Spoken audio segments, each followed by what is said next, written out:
मनसेसारखे पक्ष छत्रांसारखे निवडणुकीपुरते उगवतात, त्यामुळे त्यांच्याकडे जास्त लक्ष देण्याची गरज नाही, अशी टीका आदित्य ठाकरे यांनी केली.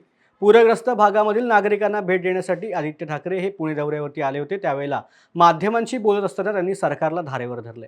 पत्रकारांनी बावनकुळे यांच्या आदित्य हे लहान असण्याच्या टीकेवरती देखील प्रश्न केला असताना ते मकाऊमध्ये ज्या ठिकाणी जातात तेथे मला वयामुळे जाता येत नाही, असा टोला देखील आदित्य ठाकरे यांनी माध्यमांशी बोलताना लगावला आहे. बघा तो सुपारी पक्ष आहे, त्याच्याकडे मी लक्ष देत नाही. त्यांनी ज्येष्ठ नागरिकांवर आज हल्ला केलेला आहे. तो व्हिडिओ आपण पहा. धक्काबुक्की ज्येष्ठ नागरिकांना केलेली आहे.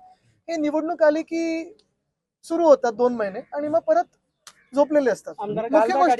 मुख्य गोष्ट हीच आहे की अशा टपोरी लोकांकडे लक्ष देऊ नये. यांचं थोडंफार ह्याच्यासाठी आपण पाहता काही काही असे पण लोक आहेत ज्यांच्याकडे कामगार सेनेत त्यांचे होते, आंदोलन करायला लावलं आणि मग सेटलमेंट करायची म्हणून त्यांनाच धोपटलं गेलं त्यांच्या ऑफिसमध्ये. मग त्यांना तो पक्ष बदलायला लागला. तर अशा पक्षाकडे लक्ष देऊ नका. निवडणूक आली की छत्र्या जसे दिसतात तसं दिसतात ते. अमोल मिटकरींची पण गाडी फोडलेली आहे. तेच सांगितलं ना.